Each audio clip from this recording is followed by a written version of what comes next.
Good morning, Philippines. I'd like to encourage you all to share, like, and subscribe. And check out my other videos down below. There's over 350 of them. So there should be something you like. Anyway, moving forward, today I'd like to talk to you about the monks of Thailand. Now, there are monks in the Catholic Church. And there's the old story about the two monks that decided to open up a fish and chip stand.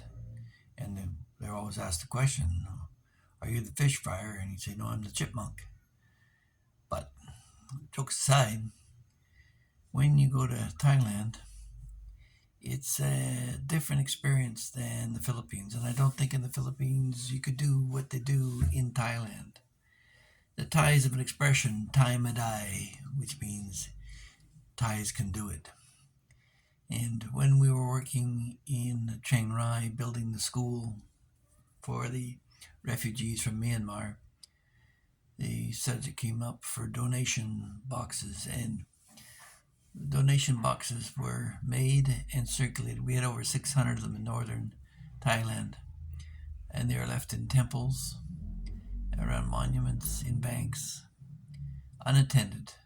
No guards, nobody to protect them, whatever. And people sometimes left hundreds, even thousands of baht in these little boxes scattered all over Thailand. And we never got any stolen. I don't think you'd get away with that in the Philippines. I think anybody seeing any money lying around would be picked up pretty quick.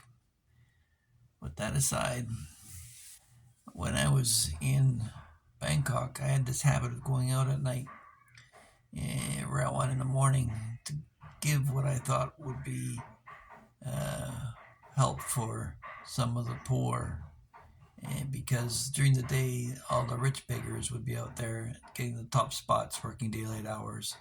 But it was the old grandmothers with the grandkids with broken arms and legs that would be shuffled to the sidewalk in the evening to beg. But another expat pointed out to me a while ago that these people weren't Thai. They are from Cambodia and Laos. And that what it was is that because the temples have monks that go out into the community in the morning, and there's nothing greater a blessing than to have a monk that you can donate something to. They would be given a bunch of food every day, and they'd bring all this back to the temple in these big bags that they would carry, hand woven bags, and they'd bring them back to the temple, and they'd be offered as sacrifices.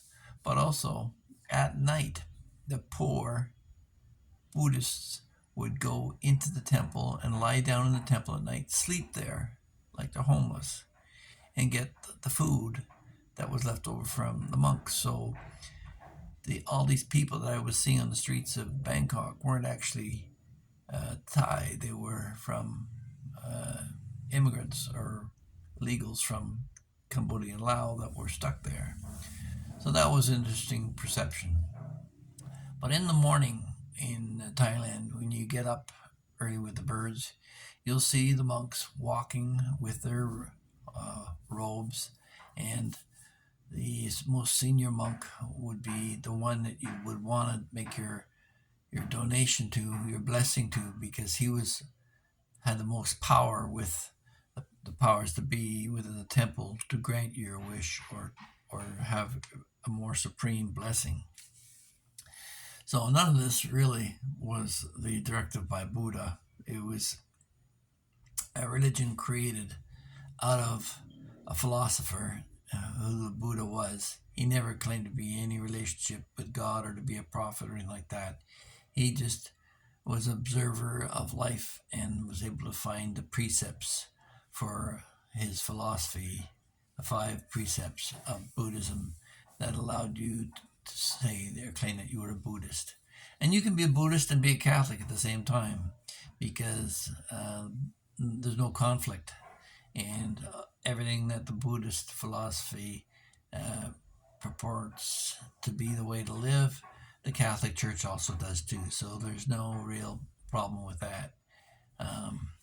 So that's the story about how the poor in Thailand deal with their poverty a little differently than the Philippines because I can't see donation boxes unless they're supervised by the church being left there. The collection plate is passed around in the church, the money's collected, and that's that. But to leave a box there by a temple or a statue in the middle of nowhere and have nobody touch it would be a remarkable thing, I believe, here in the Philippines. Somebody want to prove me wrong? Please make your comments in the section below. I'd love to hear from more Philippine people on all the stuff that I'm saying about your country. Who is this foreigner? What does he know? I mean, if I'm wrong, straighten me out. If I'm right, let me know. And if you find the content of these videos interesting, please like, share, and subscribe.